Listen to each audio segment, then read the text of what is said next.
Well, folks, welcome for another episode of BOACast. Here at Becoming Our Age, we focus on learning laughs, relationships, and responsibility to help you be a full-blown adult and to help bring other people into becoming an adult as well. Producer Duke and I today were having a little conversation about something going on in our lives and realized, hey, this is probably a conversation we should have on camera and then decide whether to publish or not. So are you ready to discuss how much influence parents have over their kids' long-term choices? And is that even a fair way to frame it? What do you think? It was about growth or something over time, wasn't it? Oh, yeah. That was the initial part of the conversation. Yeah. Because that was what we were talking about, was like personal growth versus parental, like growth of your children. Like, right. What's the word I'm looking for? Tangential growth or something like that. Tangential growth. Adjacent. Yeah. Growth adjacent. There's some really interesting differences here, and I think we're going to mostly agree and then have some nuance about it. And what I attach to why I think this would be a really good conversation to have is one of your comments about not being able to guarantee results as you try to teach your kids things, as you, because when you're working on something yourself, you're directly in control of the inputs. It doesn't mean you guarantee results, but you have full control over the over at least some of the inputs. It's your responsibility. If you're trying to get in shape and you're not going to the gym or you're eating poorly, you're the one who is not following through on it. Mm-hmm. Yep. Mm-hmm. And I would even add in, you're responsible and accountable. Mm-hmm. Right? Yeah. And this is where we could have an intriguing nuance here, because as a parent, you are definitely responsible, but there's a time at which you're no longer accountable. Mm-hmm. Right? It is your role to raise your kids in the way they should go, and to do your best to give them the tools that they need to thrive in the world. And in whatever disciplines you're trying to build up for them. And there's a point at which the accountability shifts from, I am the adult, I am fully accountable, and then now the child has become of age, whatever that means. I'm not talking about 18 here. And now they're taking on that accountability. And they can choose to try to dodge the responsibility, but they are ultimately accountable for what happens. Right. Yeah. So maybe that's where, there's some clear nuance here, but I think we both agree though, when I am running my life and, let's say let's pick something silly. I want to add 4 inches to my biceps, right? Mm-hmm. Why you would want to do that is a good question, because the tricep is the majority of the arm. But let's say I want to add 4 inches to the size of my arms, right? And then I don't do an arm day this week. And I don't do an arm day next week. And I don't do an arm day next week. And then I go, my arms won't grow. Well, we agree. I'm responsible for that result. I'm accountable for that result, right? That's completely on me. I haven't done the things I need to do to move that in the right direction. But often as a parent, you're in a situation where you are initially directing your children's lives. You're telling them, this is what you need to do. This is how we behave. This is how our family behaves. And that gets off into a whole nother conversation about teaching individualism versus teaching collectivism, but having a family identity where there is a collective for your family or your clan, and this is not how we behave, is a powerful tool to kind of help them come into who they are. And I think if you give a young child way too much individuality, that actually stunts their growth. I don't have data to back that up. That's just life experience. What do you think about that? I think you're right. The challenge that I am facing myself is I am a step parent. Mm-hmm. And so trying to get them to buy into the team mentality or the group collective of this family is challenging when their father is still an active part of their life as well. Absolutely. And they're at a young enough age, not so, I've talked to my wife about this. They're not so young that they just accept what you tell them. Like a younger kids, they don't have problems with this because they're like, oh, you're my dad and they're my dad. Okay, that's fine. Yep. Mm-hmm. And teenagers are old enough and have developed the ability for abstract thought to kind of be like, okay, so this makes some sense. Where my youngest is right in the preteen years, and she hasn't really developed a lot of ability for abstract thought, hasn't had a lot of life experience to be able to understand what she is feeling versus what, like, she has a lot of conflicting feelings about.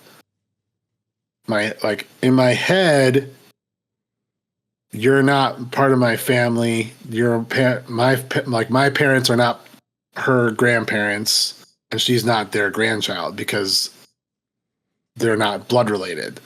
And she's just having trouble understanding that, and I'm not sure how to get buy-in to that team concept, because I think you're right, and I think that would be a helpful thing for her. And for both of them, I think it's really important to have family values or family ethos that, like, this is who we are as a family. This is our priorities. This is what it means to be a blank. This is what it means to be an Anderson, Johnson, or whatever. Yep.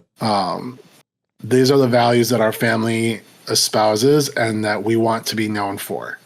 I think that's incredibly important, and it's very difficult right now because I don't think they view themselves as part of the team or part of the family necessarily. And so if I say, like, this is how we do things in this family, there's a little disconnect there, and I'm hoping that will improve with time. It's still early days. And like I said, even just as my youngest gets into her teen years, I think she'll grow out of that somewhat, but how I help her get there, I don't know. How me and my wife help her get there, I don't know that. And so that's something that is extremely relevant to me right now. Yeah.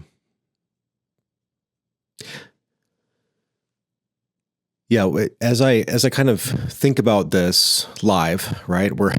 We didn't have much pregame on this conversation. To me, it also harkens back to team formation, right? So you're in an interesting, challenging moment, like you said, as a step parent, and not very long into that process. To be completely fair to you, if I think about it in terms of team formation, you could think about this in a work context. I'm going to talk about it in a sports context for a second. So I coach sports teams. You know this. I don't know if the audience knows this. I coach sports teams. And every time a team comes together, there's a dynamic that starts to play out. And each individual is responsible for how they behave and how they respond to the dynamic, right? And the coach has a strong accountability for the team and a responsibility for setting some basics. And when you go to your team and say, when we are together as a team, this is how we behave. That is something that can be powerful, and it can also fall flat. So there's a couple of different scenarios. One is if I try out, 25 people and I keep 15 or 16, I've chosen my people and they know I could have chosen somebody else. So there's a dynamic there where they've decided to be on the team and then they've worked to be on the team. And because they've worked to be on the team, they want to be part of the team identity. When I have a team where I'm taking whoever signs up and there is no tryout and we're just trying to scrap a team together, the dynamic is very different because the players feel like, well, you need me because we don't have enough people, or I'm skilled and so I'm going to get all the playtime I want, right? When they feel like they have that, that they're the ones doing the selecting and they can opt out whenever they want, that team dynamic is way different, and the coach has to work much, much harder to set the standards of behavior. Anyway, I think that same thing comes with family formation too, where there's the family you were born into and the family that you choose. And for some folks, those are the same. And increasingly, as families are whatever we make them, right? There's more and more different ways to do families. Getting somebody to say, no, I chose this. This is something that, I can decide that producer Duke is my dad and I'm going to treat him as my dad, even though this other person on my birth certificate is my dad. I'm going to treat producer Duke as my main dad. This is the family I want to be part of. And then I also have another team that I'm a part of over here, but I'm going to prioritize this one. And that could be one of the ways that you play with this. What do you think about that? Well, I think you kind of touched on, though, I think is one of the most challenging aspect of that is that, and like for a professional sports team or something, for instance, like imagine you have a player on the Yankees and he's also under contract with the Athletics or something. Like, and he has, like, how do you integrate that player into a team when he's literally going back and forth between the two teams? Like if he played half the week for one team and half a week for another team. Yeah. Well, and one of those teams is bad, and maybe they don't have a strong team dynamic on that team. So he will more naturally want to. He will more naturally want to be part of the team that's good. Right. To be fair, but like it doesn't necessarily mean that he necessarily feels like he's part, because you miss things. Or like you feel like it's not like we have a lot that she's missing out on, but like you're not there some days, and there's things that you're not experiencing. You missed that practice. You missed that game. You don't understand that inside joke because you weren't there. Yeah. And so there's nothing that can be done to fix that. We just have to find a way to make the most of that dynamic. That's true. There is sometimes being a little bit more clear on the dynamic and making sure that there's both standards of behavior and love, and conveying both of those things can help, can definitely help on that front. And it is kind of, you only get to define the team dynamic, the family dynamic, when people are part of the team, part of the family, right? And this is where, when we think about longer term results of how kids absorb what your values are, and make them their own. When kids absorb your standards of behavior and then make them their own, and either take it further or backslide or whatever the case is, often that's when they leave the household and they're spending the majority of their time away from the home. That's when a lot of those things get challenged, right? And they can completely change their patterns. And that, that's standard college stuff. And sometimes too, they say, whoa, I have been exposed to so many more ways of doing life and thinking about life that I'm naturally going to reject your old stodgy norm because it's the one I grew up with. So I view it with assumption and contempt, right? Yeah. I'm going to throw out that one that obviously there must be something better. And maybe, right? And maybe. However, you will see people return after that formative period. They will return to a pattern similar to their formative family. Yeah. But like you said, when someone's part of multiple teams, who do they choose to follow? Who do they choose to emulate in the future? That's a difficult thing. It's a difficult thing. Some of it, I think, is clarity, and getting away from assumed underlying behaviors and, we don't talk about that, but that's not how we behave, right? Sometimes making those things more clear, especially in a Western context, right? There's a whole lot going on in cultures that are different than ours that I don't feel equipped to comment on. But when we talk about a Western context and we talk about a Midwest context, which is mine, there's often a whole lot of unspoken rules in the family, right? And that's one thing that I think being clear around, no, this is a choice that we made. It's not something we fell into. This is a choice we made. We are going to tell the truth even when it hurts, because we know that is better for our lives in the long run, right? And so you're not allowed to lie. And it's not that you're not allowed to lie because I'm personally offended by the lie. You're not allowed to lie because when you lie, it makes your life more complicated and it corrodes your soul. The second argument might not work for some of you, but the first one, when you lie, it makes your life more complicated. That's for sure. It corrodes our vision of the self. Mm-hmm. If you don't believe in souls, there's still truth to that.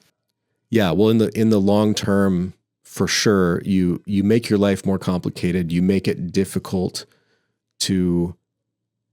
Eventually, if you lie a lot, you make it difficult for you yourself to identify what is true, and also you make it difficult for you yourself to believe others, because you fall into a pattern of assuming that everybody lies because you do. Mm-hmm. Yeah, that's messy, but that's a thing to say out loud, right? It's not. I'm not telling you that you can't lie to me, your dad. I'm not telling you can't lie to me because I am so weak that I can't handle a lie. That's not it. I'm telling you can't lie because this is what it does to you. We basics for younger kids, right? We don't hit. We can wrestle, but we don't hit each other. That is not okay.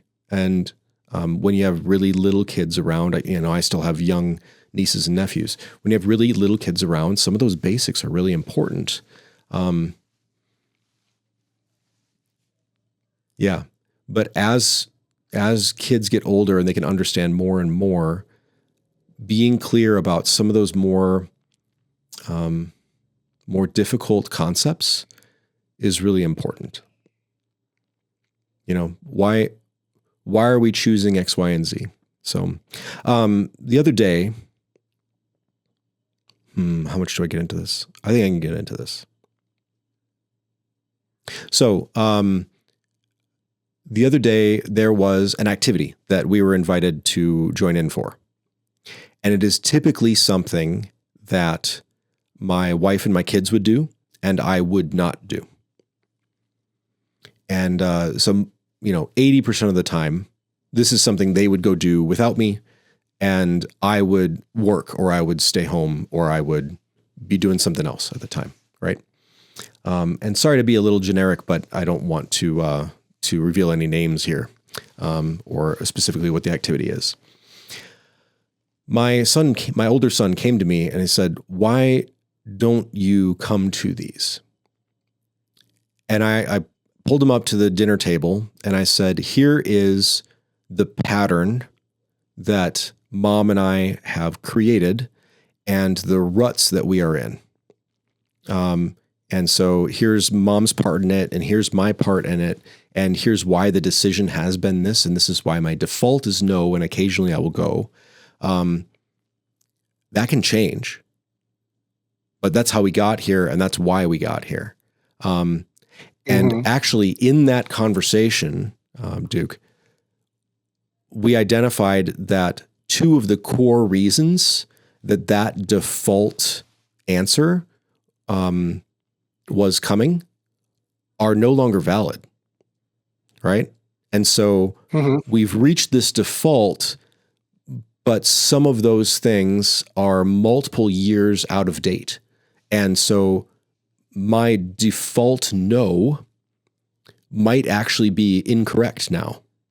And so that kind of doing that with him and then saying, we have these reasons that got us to this point, but some of these aren't valid anymore. And so I've now explained to you how we got here and we can change. That was good for him, and that was intentional. That is not a conversation I'm having with the younger one. He can't understand these concepts yet. But being able to model out identifying the problem or identifying the specifics and what choices led us to this point, and are those things still okay?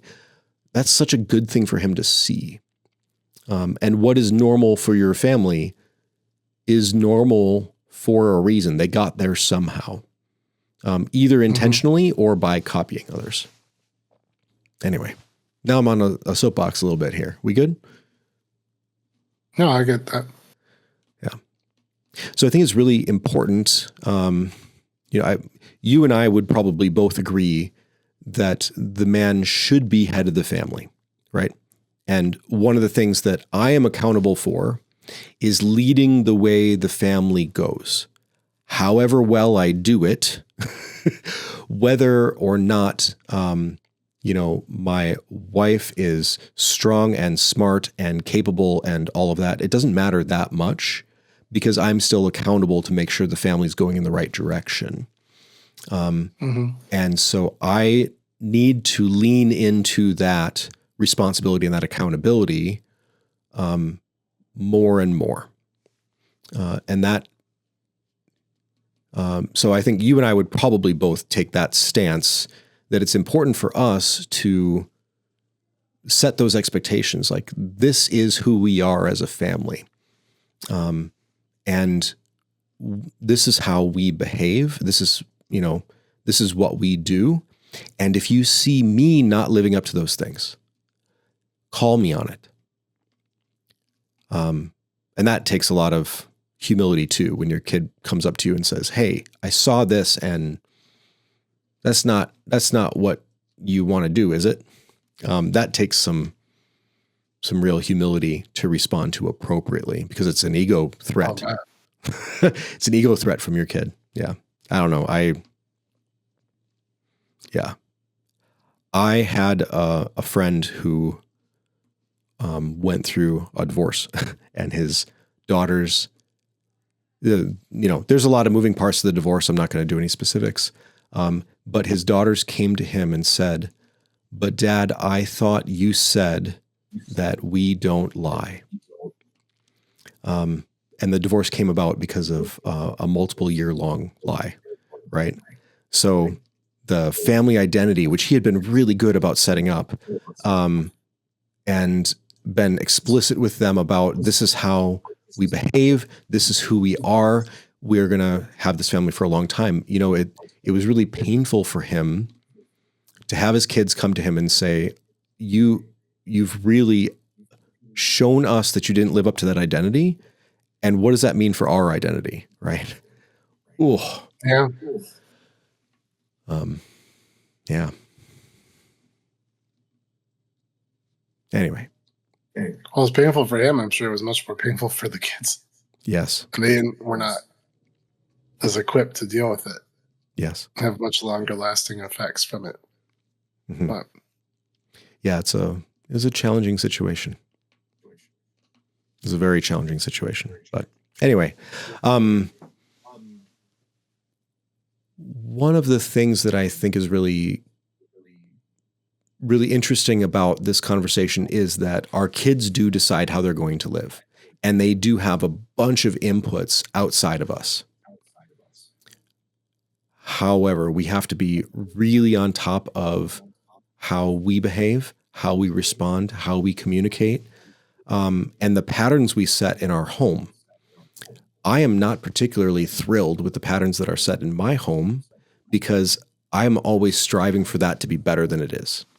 But there are good features of what we have going on at home. However, if we don't set that tone, if we're not clear with our kids and we just, and we say, well, in the end, you're responsible, right? We can't abdicate too much too soon. We have to take as much responsibility as we can to help our kids to build patterns, because they will continue to follow those. We will set the norms for how they behave in a way where they're unconsciously copying those things until they're ready to internalize them on their own. And some people never do internalize them. No, some people never do specifically, intentionally choose those things. They just follow patterns that they've observed. Yeah. And so I think we can look at it from a short-term perspective. I can tell my son in the car, hey, we're going into the movie theater and you're not going to scream, right? And then we walk in and I don't buy him popcorn and he screams. Not a real story, just, an example, right? Well, I can say, oh, well, I could only do what I could do. And in the end, he's responsible for his behavior, sort of. And that's kind of the shorter term view. But the longer term view of, I created a stable, loving household to the best of my ability.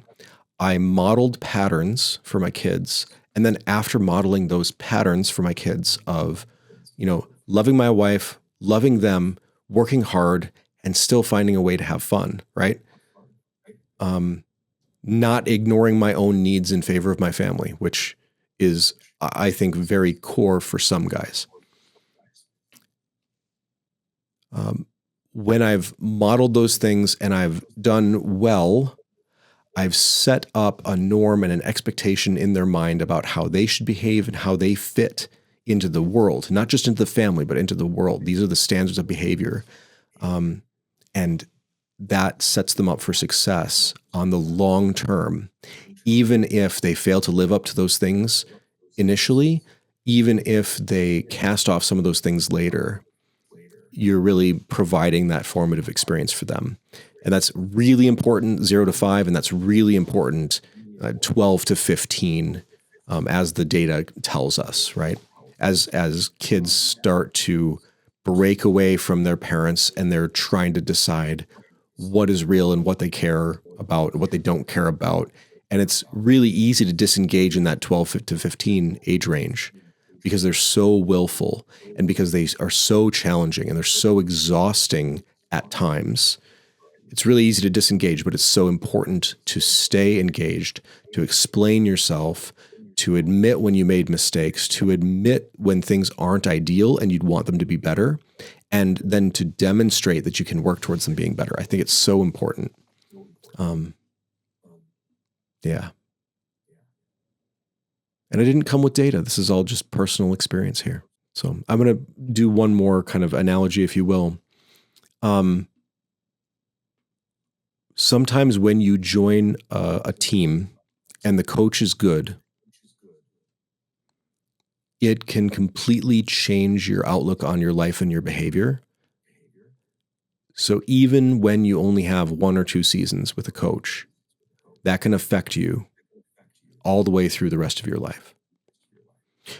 So one encouragement I want to give is, even if you're coming into a family situation late, even if you haven't done it well so far and you just feel hopeless about being able to improve it, even if you are failing currently to live up to who you are and you want to who you want to be, and you want to change that, do it while you can, and do your best, because I think we both know that one really involved, engaged coach can change your whole life, right? And they didn't have that much time with you, right? So that's just a bit of encouragement for whatever it's worth. I know you feel like you're kind of on the back foot in the situation you jumped into, and you got this. I believe that you can really help those girls have an additional vision of how life could be. And hopefully that shows them a pattern that's going to be positive. So, yeah. Mm-hmm. Well, thank you. Yeah. All right. Well, we've had this super serious conversation. So now I have to obviously move into something a little bit less serious, right? Rotten eggs are just like dads. They both have bad yolks. Sounds pretty bad. My friend says I'm cheap, but I'm not buying it.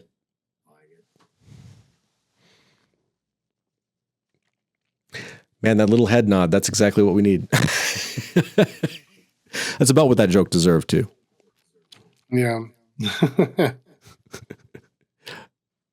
All right. Any more parting words? My daughter has a dad joke calendar or something. I should take a couple of those and bring you some tomorrow.